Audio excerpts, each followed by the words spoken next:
Good morning. It's Bernard Nomberg with another weekly episode of NOMBERG Law Live. And as we try to do each Tuesday, bring to you interesting conversations with people in their areas of expertise or experience.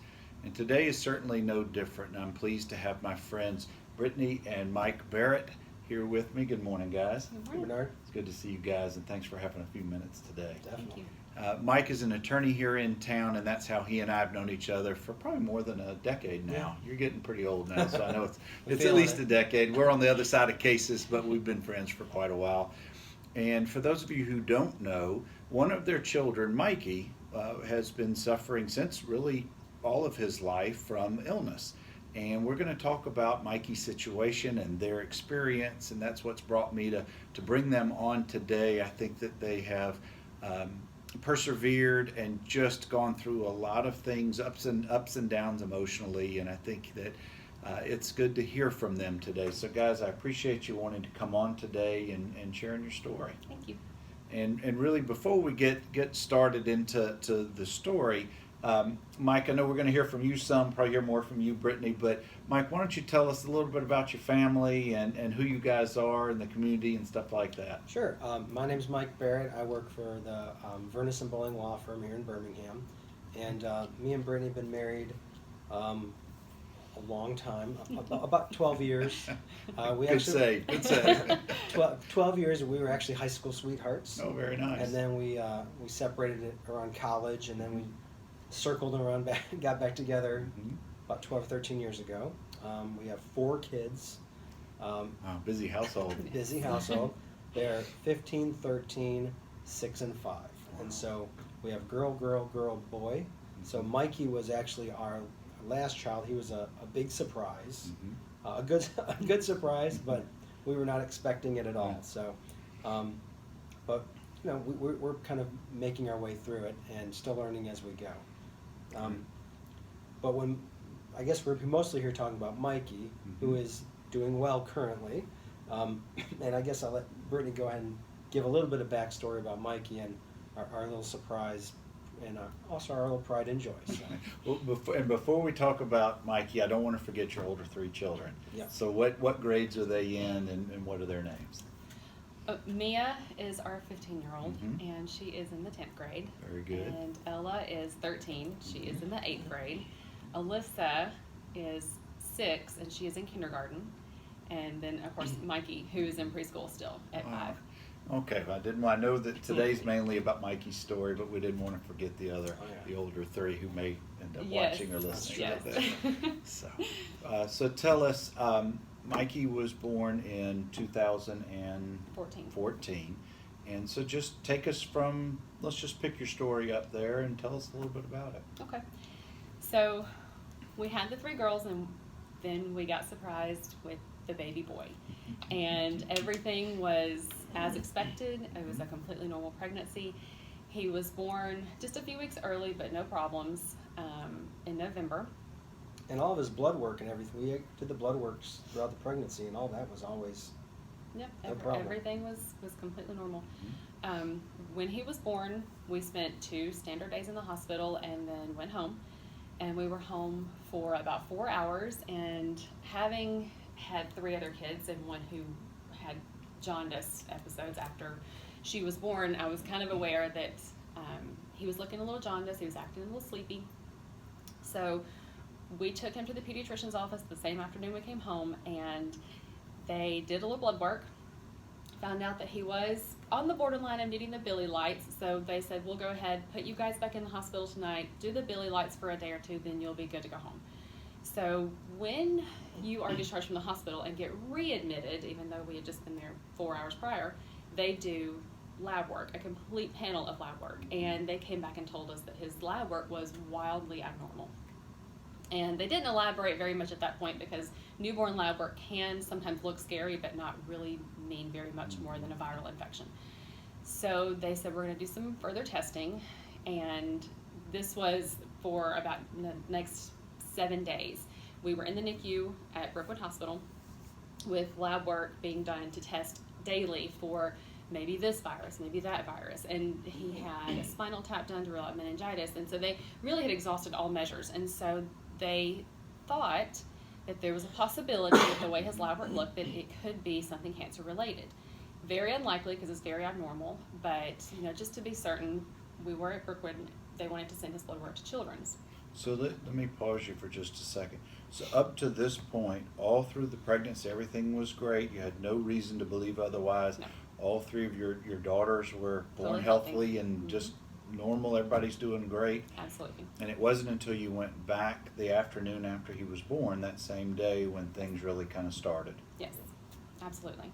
Okay. So we thought we had the healthy baby boy, and even the way he looked, I think some people probably would have overlooked his symptoms because they were so mild. But I was a nurse before I had all my kids, and so I was kind of honed into some of those symptoms. Sure. So just trying to get ahead of the curve a I little bit. wouldn't have noticed anything because we were talking about it, and she told me, I think we need to take him back in, and I was like, he looks fine. He's just a little yellow. It'll be let's give it a couple days. Look. And she said, no, we need to go and do Some of that training plus mother's intuition. Right. So go ahead. So they sent his lab work to Children's, and Children's said, it doesn't look cancerous under the microscope, but that is hard to tell by the human eye. There needs to be further testing done. So the test that they recommended was a 24-hour result time, and they couldn't do it until the next morning. So they said, we'll do this tomorrow morning. You guys sit tight. We should have answers to just rule out anything cancer related. So the next morning they came in at about 5 a.m. and they drew his lab work, and we thought we were there to wait for about another full day because we had a 24-hour wait time. Around 9 o'clock that morning, just about 4 hours later, we noticed that everyone seemed scurried, and the doctors were running and the nurses were running back and forth, and everything was just getting a little bit hectic. I could feel it. And then they walked in, and I was sitting there holding Mikey on my chest, and Mike was beside me, and both of the neonatologists walked in and squatted down beside me and said that it looks to be what they called monochromatic. 50% or more of his blood looked cancerous, and they had already called for transport, and we were headed to Children's Hospital. So when we got to Children's that afternoon, we were met by the team of the hematology oncology doctors, and they had looked at everything and said it looked like leukemia, and they already had a specific type, AML, acute myeloid leukemia. And was this mainly confirmed by the blood work that they had done and the other diagnostic testing? It was suspected by the blood work they had done. They said that they needed to do further blood work to see, which with leukemia, it all starts and is affected in the bone marrow, so they needed to do a bone marrow aspiration on him. And he's just a couple of days old. He was 9 days old. So before they did this, they wanted to do a few other blood tests because they were doing some. At that point, when you're diagnosed with cancer in childhood, they do further testing as far as genetic testing. Sure. And so they wanted to do some additional genetic testing first. And this, again, put us kind of on a wait. So we were in the NICU at Children's Hospital. But we were already we were pretty much said it's leukemia. At this point we were, when we were transported over to Children's, it was already a bad scenario. And you weren't readmitted, just that Mikey was Correct. readmitted. And were you guys going back and forth from home each day, or what were you? We, for the most part, we stayed there, and we were lucky enough to have some family come and stay in the house with our other two children. Because remember, Alyssa and Michael were 16 months apart. Right. Alyssa was 16 months old. She was just a tiny baby herself. And then the older two girls were in school. And Up to this point, had the older three daughters ever been tested for any of No. these? no. So you had no reason we had to no believe reason anything? to test. Correct. No reason to test them. Mhm. So we waited a few more days at Children's, and then we were introduced to another physician that walked in, an oncologist. We had never seen her before. She said that her name was Dr. Anna Xavier, and she wanted to do one more test on Michael because there is a condition called Trisomy 21 Mosaicism, which is, most people know Trisomy 21 is your typical Down syndrome patients. 100% of the cells in your body contain this extra chromosome. There is a version of Trisomy 21 called Mosaicism, which is like any mosaic piece you see, there's little bits and pieces here and there that are put together. Well, Like a stained glass window. Right. Sure. So not all cells would contain this extra chromosome, and sometimes they can have this and not have physical features of Down syndrome. But Extremely rare. It's extremely rare, but part of that is they can also have at birth a condition called transient myeloproliferative disorder, which is where your body is producing these immature blood cells, and it looks like cancer when you look at it under the microscope, but it is self-limiting. There is no chemotherapy required. There is no treatment at all required. You wait, and your body should flush it out on its own. Very unusual, very rare. Was not expecting this to be the case at all. But she wanted to be certain before they started chemotherapy on our almost 2-week-old baby. Sure. Because at that point, doing chemotherapy on a child that young, it has been done, but their survivability at that point becomes less than 15%. And most of that is just from the side effects of the chemotherapy itself. Sure, I'm sure they wanted to do everything they could before they had to do that, maybe as the last resort. Absolutely. And you know, we got lucky because we had started with a wonderful oncologist, and he specialized in leukemias, and he knew exactly what he was doing when it comes to leukemias. Dr. Xavier specializes in leukemias and Down syndrome patients. And they all kind of have their area that they specialize in. Sure. They, by happenstance, in clinic one day, passed each other, and Dr. Kramer said, I have this baby upstairs, this is what's going on, what do you think? And she said, I think you need to test that baby for Down syndrome. That was not in the plan. The plan was to proceed with chemotherapy. So we were lucky enough to have them cross paths that day and just have this communication. And well, there was also not a battle going on between the doctors, but there's disagreements on the proper way to treat, because if you do the testing and you delay the chemotherapy, then all that's happening is the cancer is spreading and it's harder to fight later on. So there is a trade-off, is if we test for this condition and he doesn't have it, and we've waited an extra week to start chemotherapy, then that could kill him, because the chemo be coming in later. But if we give him the chemotherapy now and don't test him for this, then we might find out later that he has this, and we may have already given him all this chemotherapy and have a port and all. So it was a tough call. I bet. I can only speculate how the two of y'all were dealing with this during this time, balancing work and life and kids at home and what's best for Mikey. So I'm sure that was an extremely stressful time period for you guys. Well, we had planned to have our baby boy, and we were coming home with a healthy baby boy, and then all this got dropped in our lap. And so he, at this point, how old is he? He is right at 2 weeks old. Okay. And so they do the testing, the genetic testing, and the plan was to start Friday morning to have his line placed, his aspiration, bone marrow aspiration done, and they were going to go into his spinal cord and inject his first dose of chemotherapy. 16 hours before he was on the schedule for surgery, they always do at Children's, 5 doctors come walking in the room, and they said that 86% of his blood showed Trisomy 21.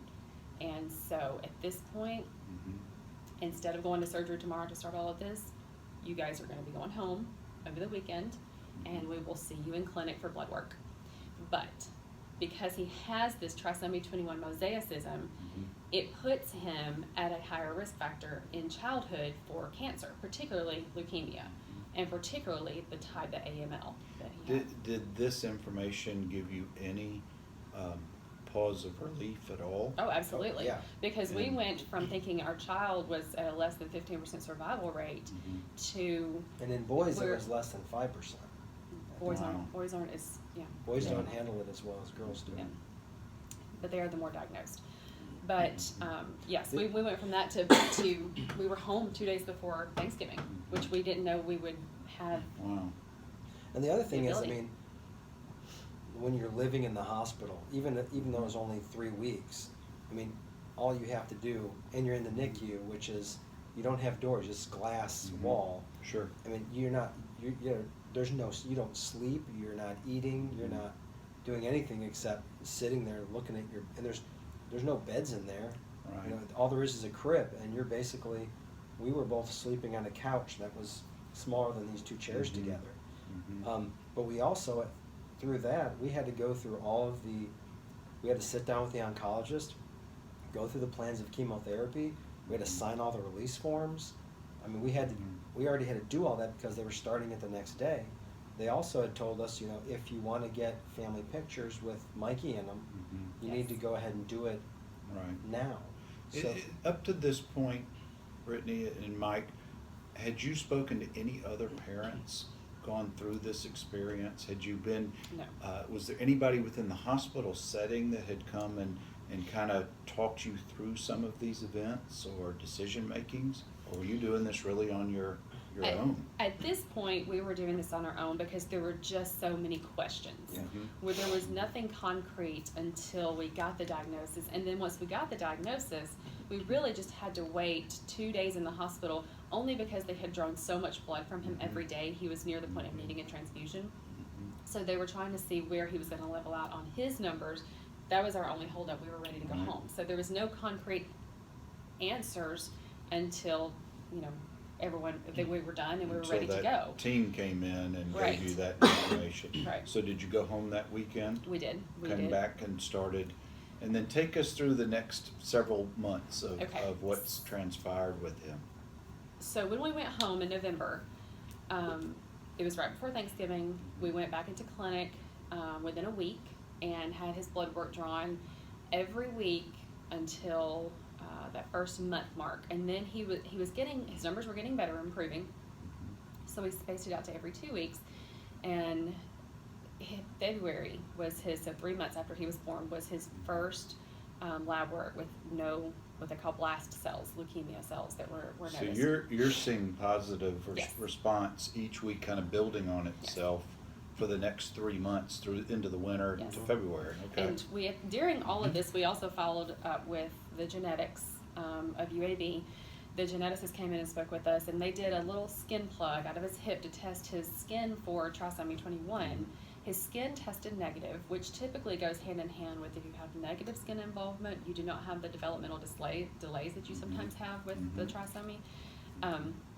But we followed in clinic, in the genetics clinic with them, and they were great to explain the trisomy 21 can be, the trisomy 21 mosaicism can be as rare as, you can have one muscle of the body that has it, but nothing else. We know that it's in Michael's blood.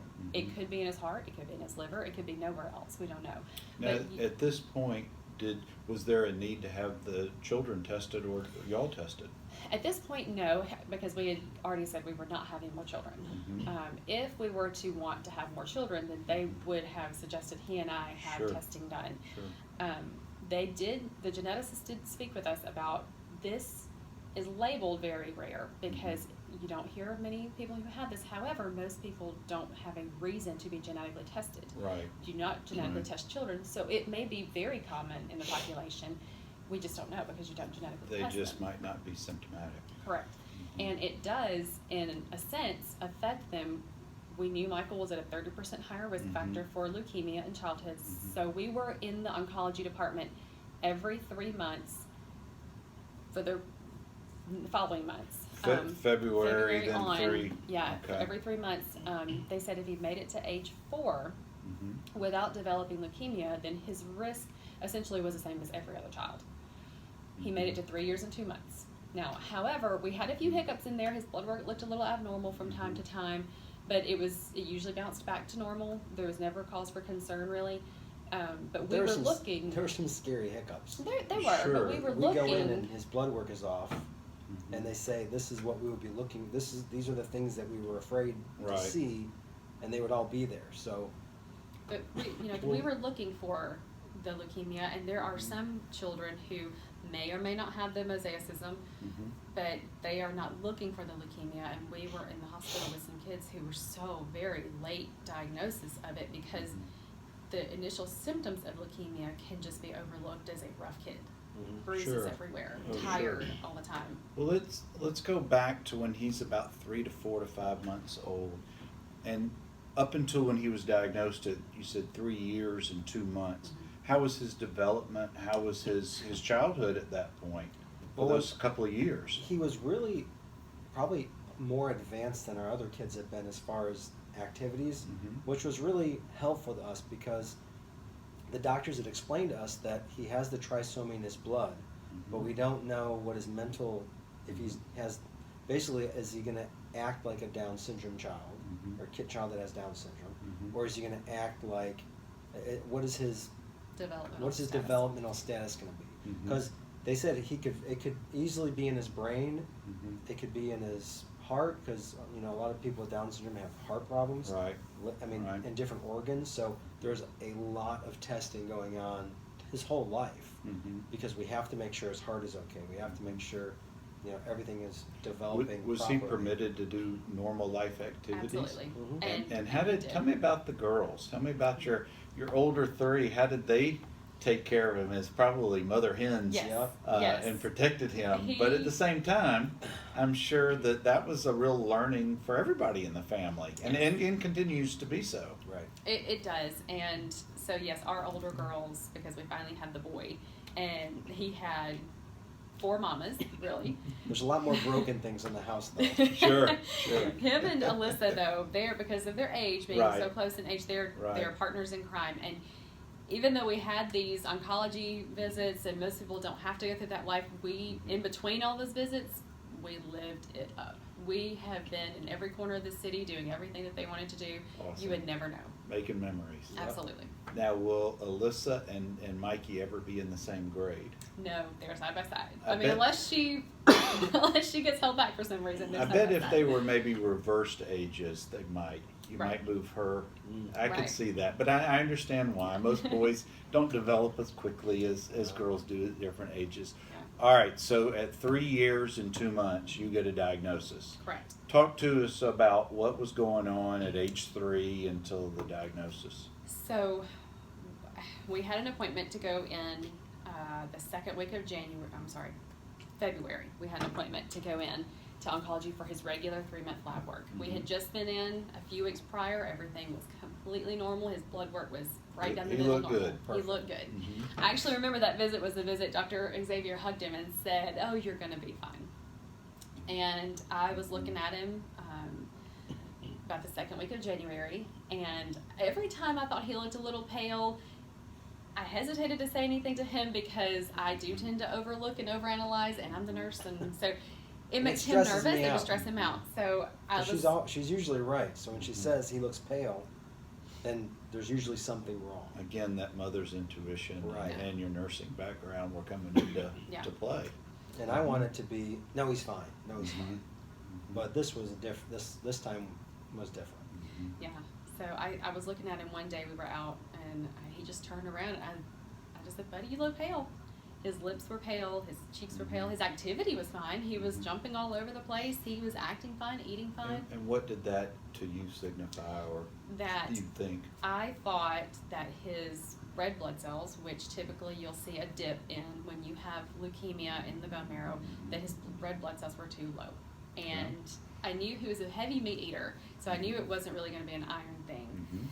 I watched him for a few days. I finally didn't feel any better about it. His bruising wasn't terrible at this point, but he was still pale. And so I finally mentioned it to Mike. It was Friday afternoon, and of course he gave me that, "Oh, Brittany," and I was like, "I'm just saying it because it's making me uncomfortable." Sure. And then we kind of watched him, talked about it a little bit, tried not to talk about it a little bit. The next morning, Saturday morning, we got up, and I took his shirt off, and I was getting ready to brush his teeth, and he had little red dots all over his belly. And they were not your rash dots. They were like little broken blood vessels under the skin. They're called petechiae, and that pops up when your platelets are low. Platelets are one of the first things to dip when you find out you have leukemia. And that was the point where I think I kind of lost it then. And he was bruising a lot. He was starting to. He fell in the living room, and within just minutes he had a bruise on his arm, and it was a very purplish blue bruise. It didn't correlate the way he hit and the bruise. It shouldn't have been that bad. So you really knew at this time it was time to go. I did. So it was the weekend. I also knew we were not going to see Dr. Xavier. I called Children. She was not on call.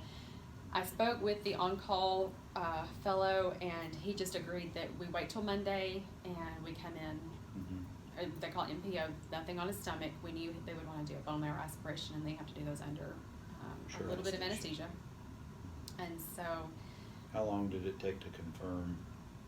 We went in that morning at 9 o'clock, had his aspiration around 11, and by 1:30 that afternoon, they put us in a room, and she just walked in and nodded yes. And what was the diagnosis that you were told? At that point, we just knew it was leukemia. There's no way to determine the type without doing further testing on the marrow. Right. And so we knew it was leukemia. She suspected it was AML versus ALL being the other one children get. Now let me pause you, because most folks who are watching this probably are not familiar with the different types. So you don't have to get too deep No. into the No. woods, but just for the general people watching this who want to know the different types that we're talking about, kind of Okay. explain that. So for children, they can get two different types of leukemias, AML, which is acute myeloid leukemia, or ALL, acute lymphoblastic leukemia. ALL is the more common type. About 75% of children that are diagnosed with leukemia will be diagnosed with ALL. It is a less aggressive version. AML being the one that Michael had, a 25% get the diagnosis. It is the more aggressive version, so the treatment has to be more aggressive for them. So you meet with the team, you learn the diagnosis, and at what point are they starting to explain or put into place the protocol and the regimen that he's now going to go under? Okay, so Monday we were diagnosed. We immediately went upstairs to the hospital. There was no going home, and they had told us with the treatment that Michael got, we knew we would be there for roughly a month. Where Off he the was checked in inpatient, and what about the two of y'all? We were with him, and we're lucky enough that my sister-in-law, Jessie, Mike's sister, was able to come the night before we knew we were going in to probably get this diagnosis. Because we thought it was going to be bad. So she wasn't working, so I just called her. She lived in Florence, Alabama at the time, and I just called, and we've been close our whole life. And I said, is there any way you can just come just in case? And her husband worked and she didn't, so she came and stayed that night. And then as soon as we got the diagnosis, I think she and my mom were the two first phone calls. And she just said, don't worry, I know the kid's schedule, I'll get him off the bus. She was already watching Alyssa, and she basically just moved into our house. She did. Wow. She gave up her life to come and run She hours. just dropped everything. In a Wow, city that's not hers. such a blessing. It is. In a city that's not hers with kids that's not hers. So we were diagnosed on Monday. We went straight upstairs. To just fast forward through the small stuff, but we started chemo on Thursday. So he's starting into his regimen of the medicine within a couple of days of learning the diagnosis. Yes. Now, he was 3 years and a couple of months at this point. He's now how old? 5. And we're not going to speed through all of that, but I want you to kind of tell us about what's happened the last couple of years with him, because y'all are in a good place right now, and I want to make sure we share that part of the story. Yes. So with childhood cancer, one thing we realized is you really need those stories of hope, because you living on the hospital floor like we did. Michael was there for 194 nights in 2018. Wow. And living on the floor like we did, you see all of the newly diagnosed children, and you see all of the relapsed children, because cancer can come back. And is Mikey in a room by his own room? Yes. And are y'all living in the room as Yes. well? Yes. And so did you spend 190 Yes. odd nights in that room? Yes. So you get to know, I'm assuming you're getting to know the other families on Yes. the floor. And then some of the stories are not as good as Mikey's. They're not. Some of them are quite tragic. Yeah. They are. I think we were there 2 weeks before the first child passed away. I wish I would have taken note of how many we've known since then have passed away, but it is in the dozens. You know, it's from my own family's history and story. Mike knows a little bit about it.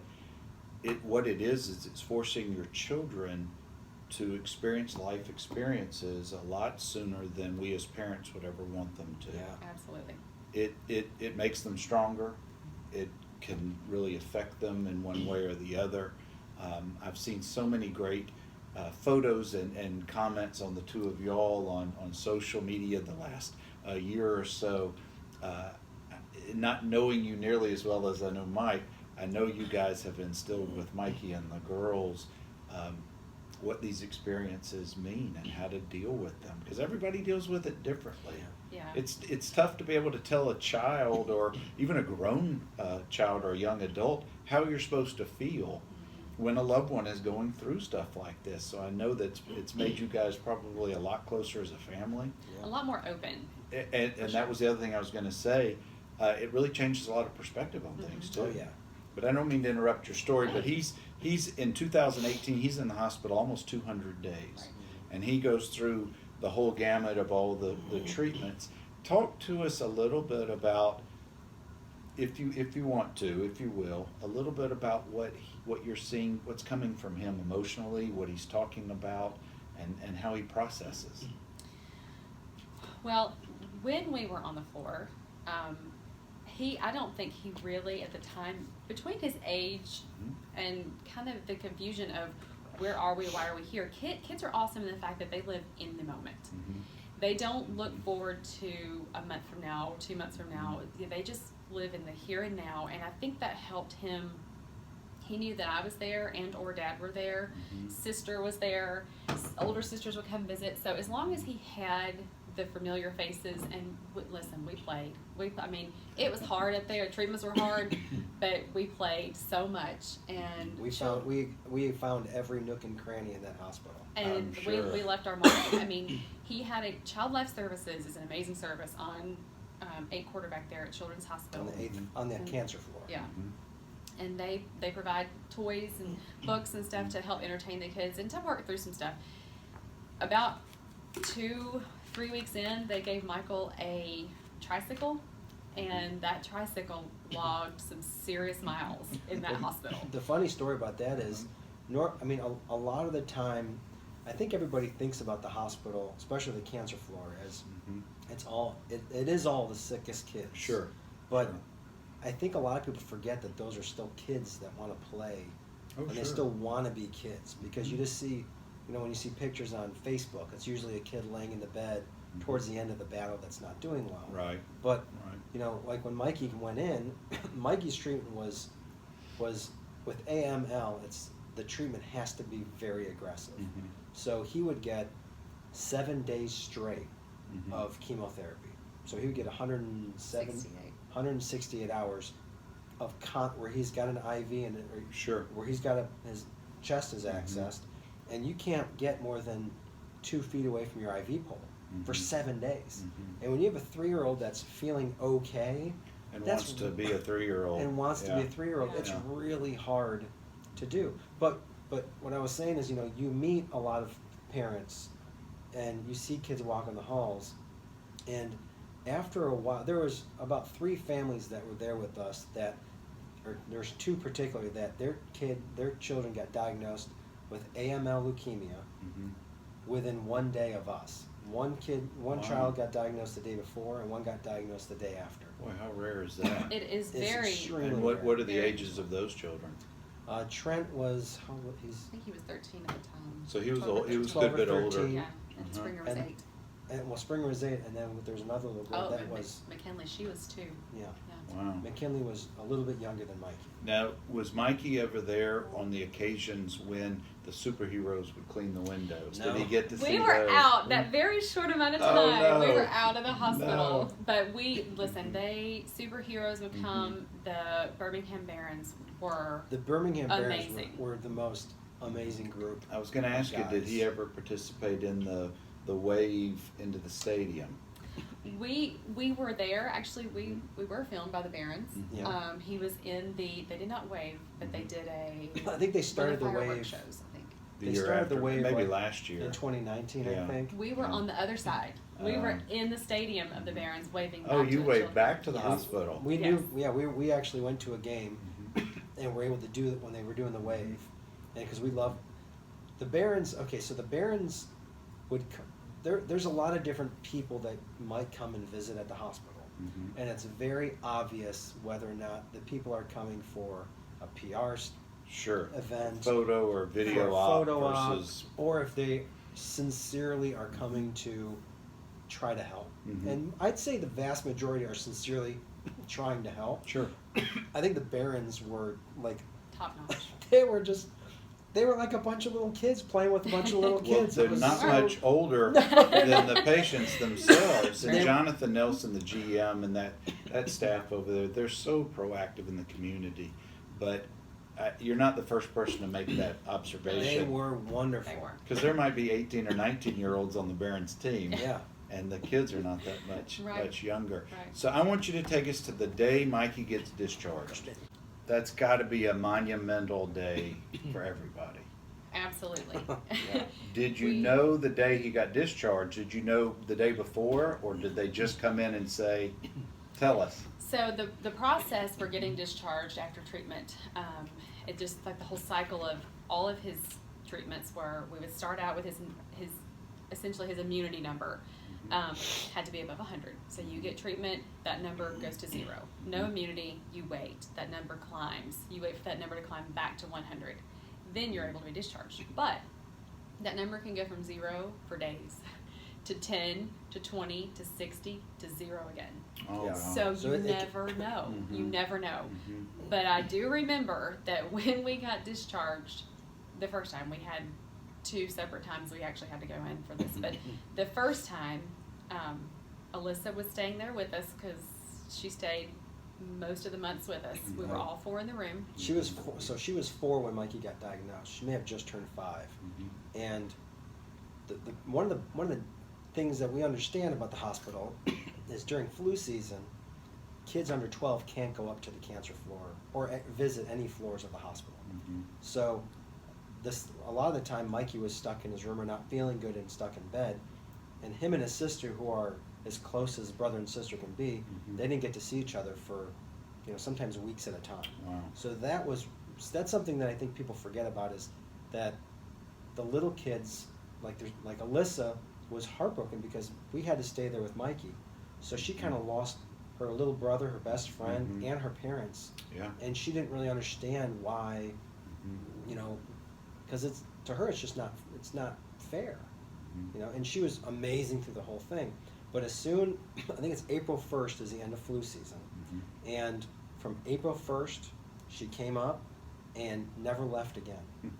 And even if I would go home for a day, or Brittany would go home for a day, my sister mostly stayed almost the whole time, as long as she could. But Alyssa refused to leave. She would sleep. Me and her, they have little, extremely uncomfortable couches. Mhm. But she and I slept on the couch every single night. And Brittany would sleep in the bed with Mikey every single night. And we had just gotten a puppy before Mikey got diagnosed. So we'd ask her, "Do you want to go home and see the puppy?" And she would say, "Does Bubba get to go home?" And we'd say, "No, Bubba can't go home." She goes, "I'm going to stay with my Bubba." And so she was willing to, all the things that are important to a 4-year-old, Yeah. she was willing to put aside to sit and take care of her brother. And she would, and she learned What a kid. she learned how to flush his port, Mhm. flush his lines. She would give him his medication, and she She would do his vital signs. she knew how to do his vital signs. Like, she actually knew how to, she would get this strap up his arm, Mhm. she'd put the thing on it, and she knew what the numbers were supposed to be, and she knew Mhm. when they were high or low. And she actually would get the syringe, and she could clean his Mhm. access Mhm. and flush out his lines. She knew how to do it, and it was And she's 4 at the time? she was 4 at the 4 time. going on 5? Yeah. Wow. She turned Wow. 5 in the hospital. All right, so take us to the day Discharged. So- you get to go home.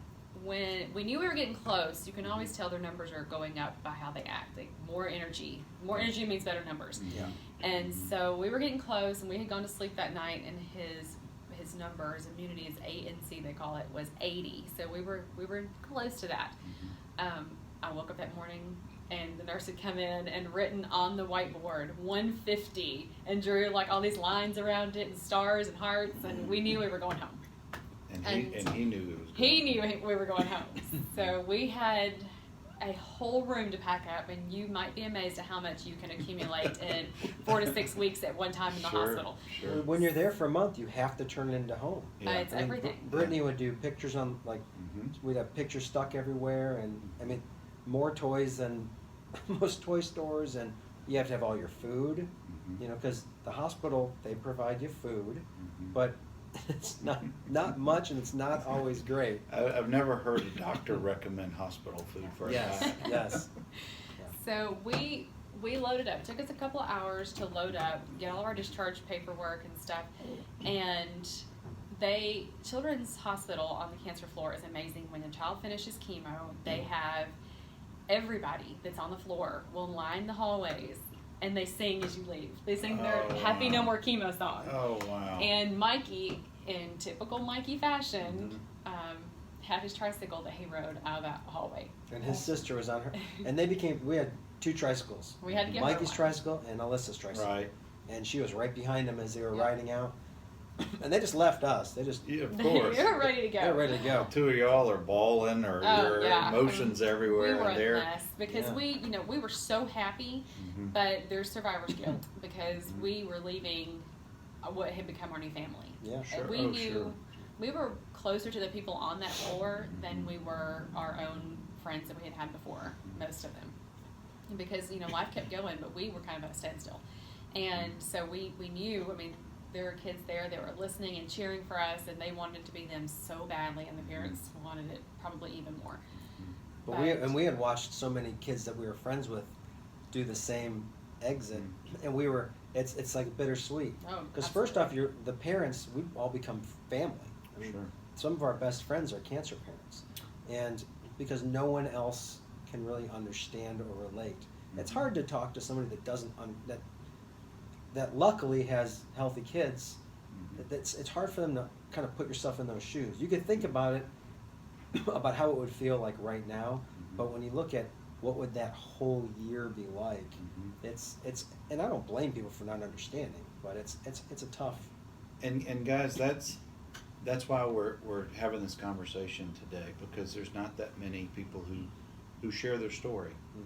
And I applaud your efforts. We're not done with the conversation, but I applaud your efforts in sharing this, because I know it's not easy. You're in the good spot at this point, but you've been through so much in such a 5-year period now.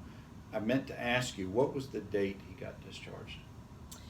Well, again, we had 2 of those. The first time around when he was diagnosed, we opted to go into a study because the study being done has shown some very positive results. It was being done to eliminate one of the highly toxic rounds of chemotherapy, the one that's been shown to cause issues later in life. But they were also showing to get the same results with eliminating that round. There's not a lot of research that's done in childhood cancer. There's just not the funding for it. Most of their treatments are very old, and I'm talking 40 years plus old, and most cancer drugs that the kids receive are drugs that were actually made for adults that are being handed down to the kids. So you've probably seen the Facebook post, but only 4% of cancer research actually goes to childhood cancer research. It's all going to adult research, and then some of the new drugs for the adults, they'll just try them out on kids. And these are our kids. How can you only get 4% of funding for kids? It's and this is not a knock on any other cancer organizations that do research and funding and fundraising. They just have better PR. Absolutely. They have just people better are way willing, of reaching. People with the money that are donating are willing to look at it because it can affect them. Luckily most people don't have a child with cancer, and it's not as rare as you think. But when it's, oh my goodness, this could be me, or this was my mom, it's a little easier to write the check. But so back to, we entered the study. The decision to enter the study had to be made 2 days after he was diagnosed. Oh wow. And your mind is not able to wrap around any of it, I say, for the first full month. So not that we had an option, but we had to make a decision: enter the study to eliminate that toxic round, or to go the standard route, have that additional round done, and give him the highly toxic stuff. So we chose to enter the study. Because you have to weigh out the side effects, not short-term side effects, because a lot of chemo can kill you at the time, but you also have to look at the long-term toxic side effects of that, how it's going to affect the heart, the kidneys, the hearing loss. There's damage that happens from the chemotherapy that you want to avoid now, so it doesn't affect your kid 10 years down the road. Yeah, because he still has so much growth to go. Right. So we entered the study. We completed it. He went into remission after the first round. Everything looked perfect, and he was doing great. We left the first time July 1st. We had great blood work every visit following that. He had his line removed. We were living life again, just in the oncology department once a month for blood work. Everything looked great. We walked in October for what we thought was just a typical blood work. Everything was good, mid-October.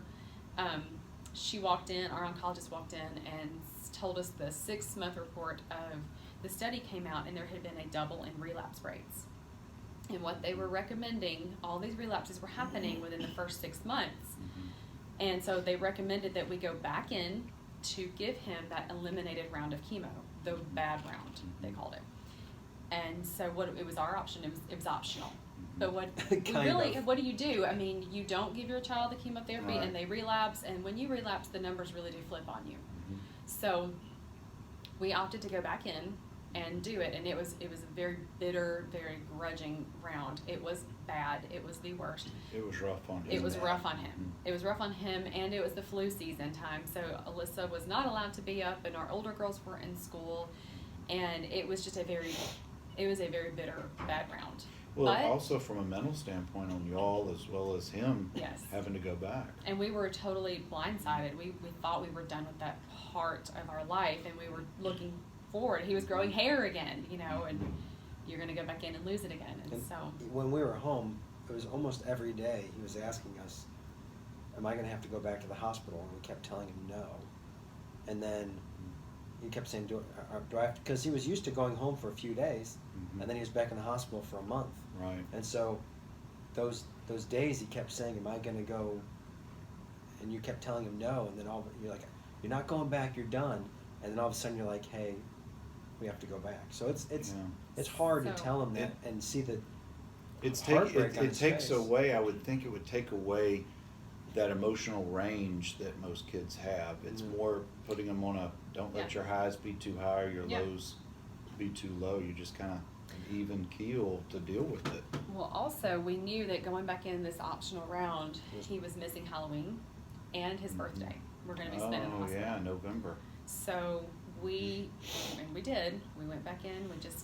We went into the oncology department on Monday. By that Thursday, we were back in. But because his line had already been removed, he had to have another line placed, give us the whole shebang again.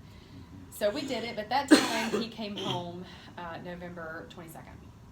Right before Thanksgiving. Right before Thanksgiving. 2 days before Thanksgiving again. And so that was November 22nd of 18. Yes. We're in January of 20.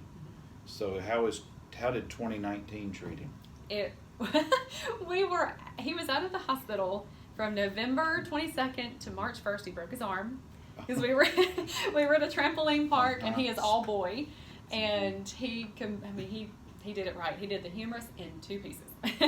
Wow. So he was sling. He had been in preschool for 1 week.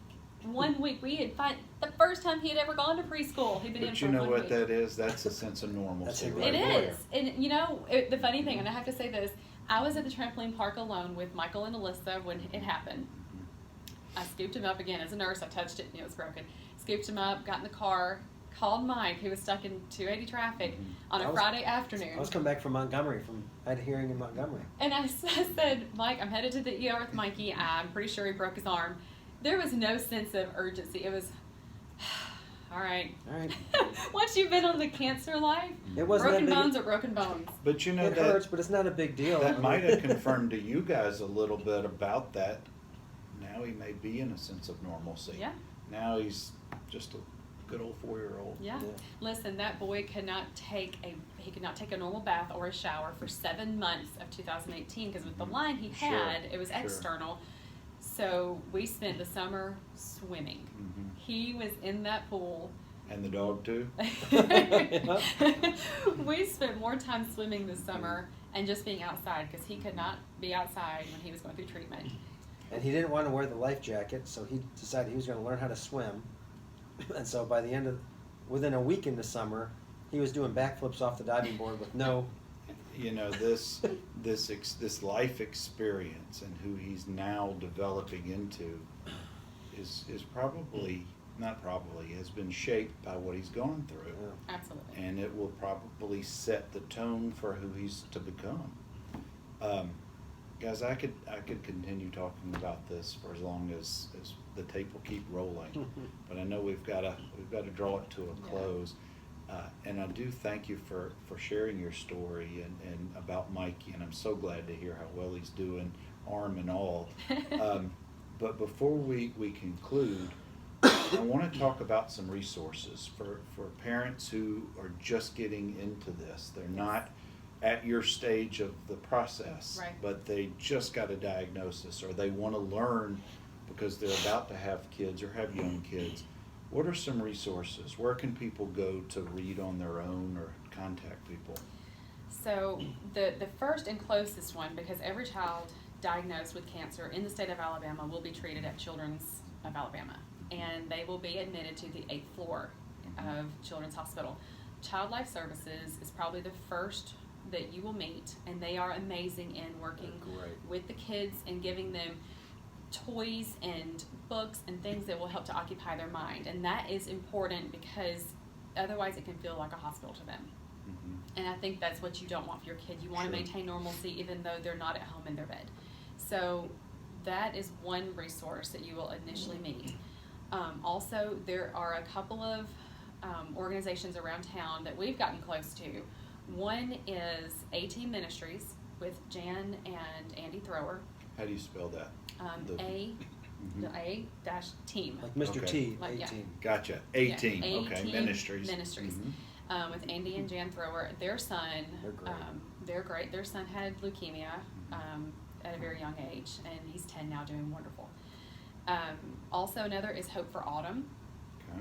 And their president of their board is Amanda Nur, and they also do some wonderful things. Both A-Team and Hope for Autumn help families who are inpatient with treatment. They can help you financially. They can help you with other connections that you may need for your children, whether it be therapy for children that are left at home and that are left out. They can help you with like mortgage payments if you're struggling. They can help you with groceries. They can help set you up sometimes What a with apartments. resource. Yeah, I mean, a lot of these people will come from 3 and 4 hours away, and they. Do A-Team or do these organizations have websites or Facebook pages? Yes, and we have all of them that we will give to you. Yeah, because I want to make sure we put them in the comments section so you guys who are watching this, at any point in time, you'll have a clickable links in there that you can go and check out these organizations as well. And the other thing that I've had quite a few people call me, I'll get calls from, a lot of it's attorney friends or people I know in the industry or whatever, that'll call and say, hey, look, my firm is wanting to do some type of charity for anything. And they'll always ask for, hey, what are some resources? You know, where should we donate? And I'll always tell them, Hope for Autumn, A-Team Ministries, there's a couple other, but it's not money that's going into, you know, that's getting sent to, you know, some big corporate headquarters. These are local groups. It's staying here locally. Yeah. They're local groups helping local families, and they're not blowing it on salaries and jet setting and all that. It really makes a huge impact. And we saw firsthand, I mean, we know people that were in the hospital fighting cancer, filing bankruptcy, you know, losing their cars, losing their houses because it's so expensive to have a child with cancer. Well, not just the medical bills, but the time lost from work. Yeah. You know, Mike was very lucky that he was able to do some work remotely from the hospital. You know, some people who are hands-on can't do that, and you either you leave your child, which sometimes that's not an option because they cannot be left in the hospital alone, or you can't go to work. And so there's a lot of issues with lost work with the parents. Well, if folks want to talk to you guys, is there a way to get in touch, maybe at your work, or how can people reach out to either of y'all? Absolutely. Well, we can give you our email, and we can be emailed. You can also find us on Facebook. We've got Facebook pages. We do a lot of messaging with cancer families. Every child that is diagnosed and that is on the 8th floor at Children's, again, the families become family, and there is a Facebook page for the chemo family. Oh, wow, what a great And resource that is. it's 24 hours a day, Wow. somebody is up with their child doing something, or they're just up checking Facebook and messages and questions. I mean, how do I get my child to swallow this medicine? It tastes terrible. What can I mix it with? what are some side effects anybody else's child had with this chemotherapy? And that's a big one. Is, you know, we had certain medications that Mikey would take where he would break out in rashes and hives, and we learned, okay, well, he can't take this, but we found out that there's this other medication that he can take that he can get by the side effects. And a lot of times if the kid, like, there were certain medicines that Mikey just kept throwing him up because they were oral and they would just make him sick, and Brittany just dug and found some medication that could be done through IV, and Didn't have the same side effects. Right. yeah, but I mean, it's hard to convince the doctors sometimes. Yeah. I mean, we had amazing doctors. What all these resources show is just when you or your child gets diagnosed, you're not going through this alone. Right. Absolutely. And there's so many other people out there that if you allow yourself to be accessible and take advantage of these resources, you've got a community that's there, and I applaud your efforts of the last 5 years, what you've dealt with. Thank you. But guys, thank you. We're gonna, regretfully for me and probably positively for you all, we're gonna conclude our talk for today. I and did want really to. I just want to appreciate say it. one more thing. If anybody has a friend that their child has cancer, or a lot of the things that I heard, because we didn't hear. I mean, we didn't get our feelings hurt, but a lot of times people's lives have to keep going, and so you don't hear from anybody. And afterwards, a lot of people would tell me, "Well, I wanted to reach out, but I didn't know what to say." Just Reach say out. anything. Yeah. I mean, even if it's a text message, just saying, "Hey, how are you doing? Can I bring you up lunch? Can I stop by and can I go cut the grass if it's the summer? Can I?" And I mean, anything helps.